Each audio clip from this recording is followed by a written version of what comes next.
Olá, meus queridos, que bom tê-los aí do outro lado da tela novamente, tratando de geografia bíblica. Estamos aqui na nossa terceira aula e eu tenho certeza, vou falar por mim pelo menos, para mim tem sido muito edificante falar sobre esse assunto, que, claro, eu não tenho a pretensão nenhuma de esgotá-lo, é quase que basicamente impossível, mas a minha real intenção, sinceramente, é provocá-lo. Provocá-lo em que sentido? Eu quero que você pesquise mais, eu quero que você descubra mais sobre geografia bíblica.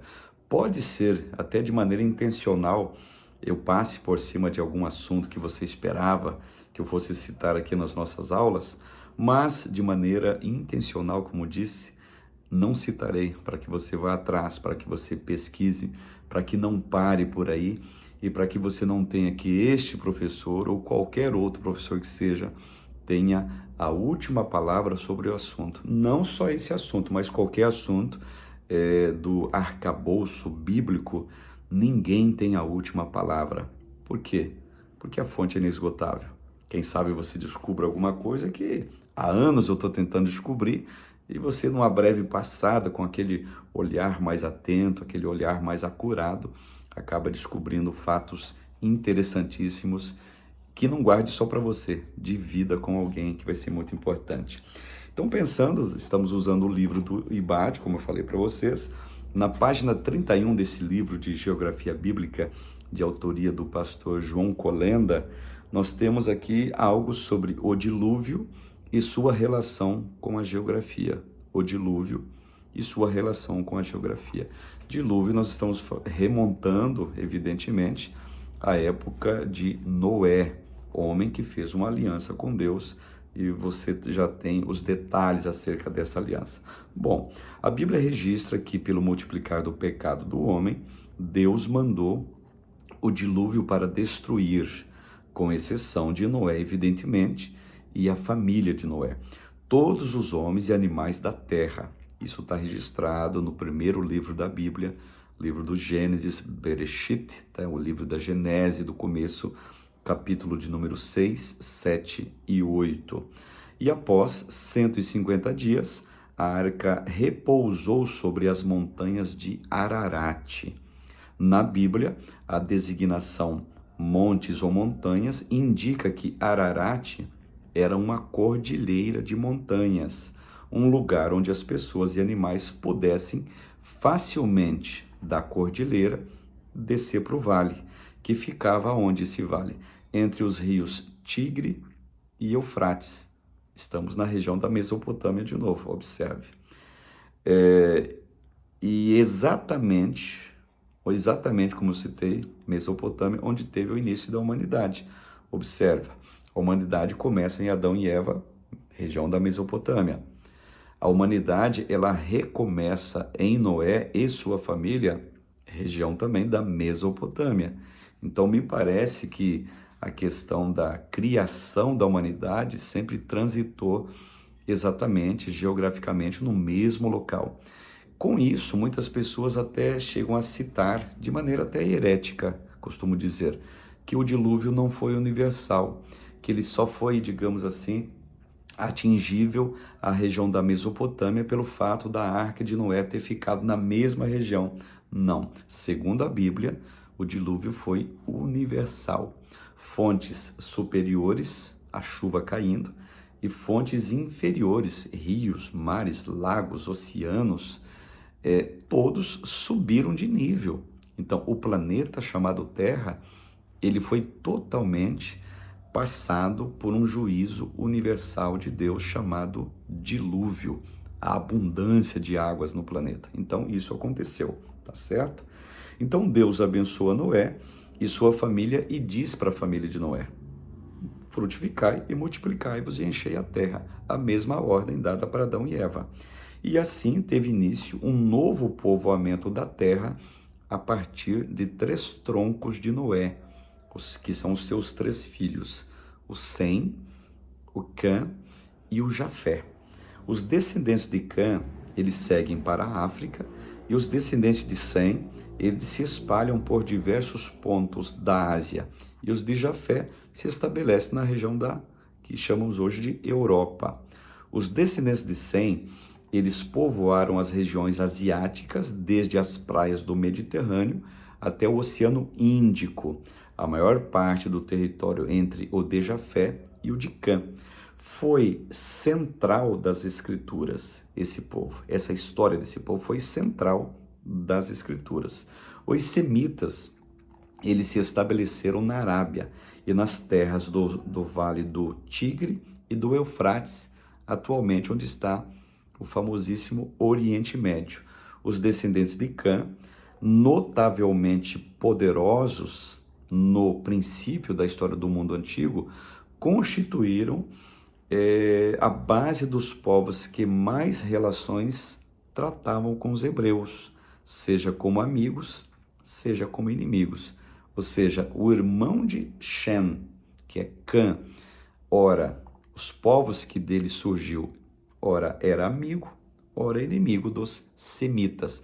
Por isso a guerra fica sempre no imaginário dos estudantes da palavra.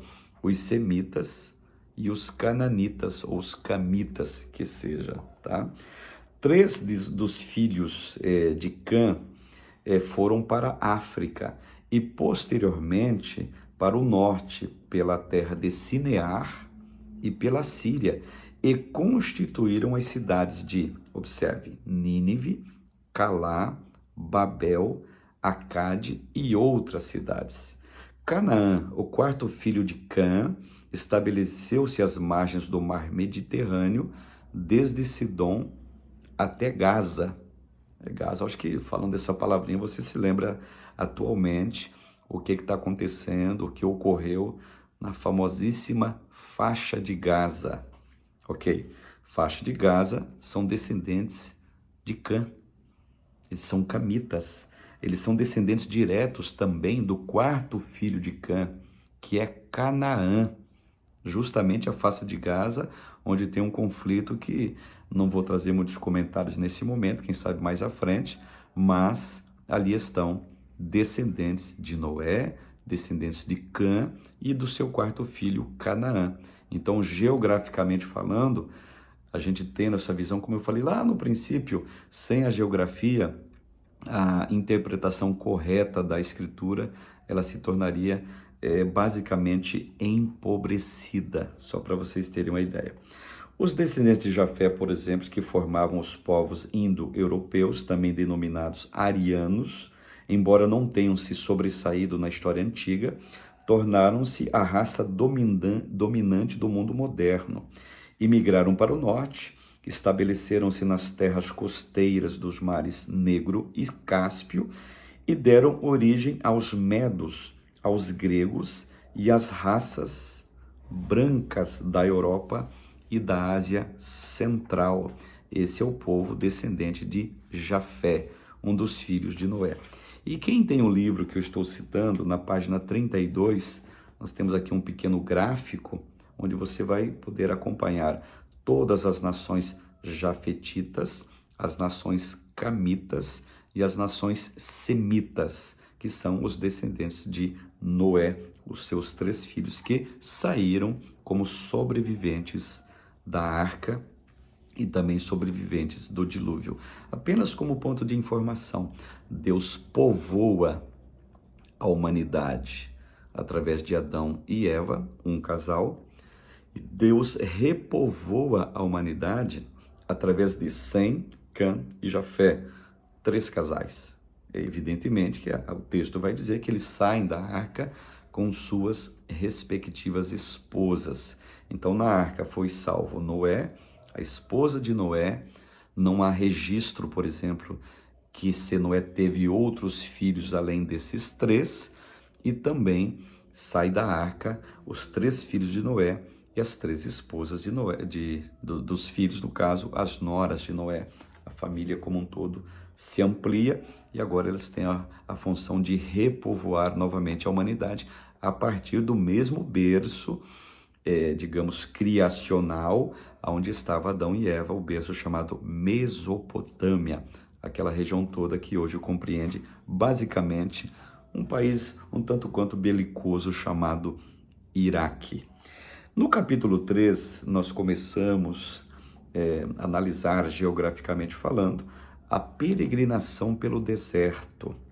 Um dos episódios bíblicos mais marcantes que tratam do povo de Israel é a peregrinação pelo deserto. E segundo a narrativa bíblica, a peregrinação, ela iniciou-se de maneira sobrenatural. E no período em que o povo esteve no deserto, muitos outros acontecimentos se sucederam. E muitos lugares serviram de cenário da ação de Deus para a nação escolhida. Todavia, traçar um itinerário exato da chamada peregrinação israelita pelo deserto é impossível devido às muitas mudanças ocorridas num período de aproximadamente 3.000 anos. E queridos, quando a gente fala dessa peregrinação do deserto, nós estamos tratando agora acerca deste momento da nação de Israel. A gente tem que observar o seguinte, que essa peregrinação no deserto, ela não trata exatamente do período de 40 anos que eles ficaram peregrinando no deserto sob a liderança de Moshe Rabbeinu.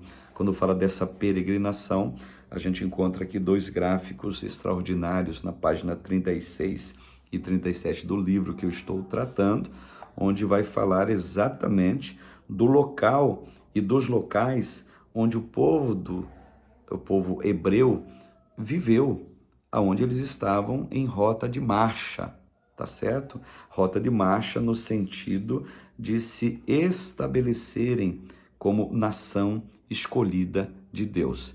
Além dessa peregrinação no deserto, evidentemente que ela vai fazer atinência, refutando o que eu acabei de falar há minutos atrás, ela vai também fazer atinência à peregrinação do povo no deserto, enquanto estavam sob a liderança também de Moisés. E claro, conforme já citamos, não tem como precisar isso. O povo hebreu era nômade, evidentemente. O povo hebreu, toda a historicidade que desce para o Egito, viram escravos no Egito, mas antes disso, como a região é desértica, eles, numa espécie de peregrinação, também fizeram isso.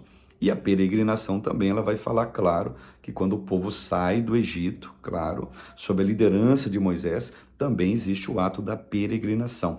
Essa peregrinação específica do deserto, antes de entrar em Canaã, e a peregrinação, a primeira que eu falo, até se tornarem escravos no Egito, são duas situações peregrináveis, digamos, diferentes, mas olhando para a peregrinação do deserto depois da saída do Egito, libertados, digamos assim, capitaneados por Moisés, nós vamos encontrar isso em detalhes num livro da Bíblia chamado Números. Interessante que eu gosto muito da palavra números na língua hebraica, ela significa Bamidbar, e é justamente, o que significa Bamidbar?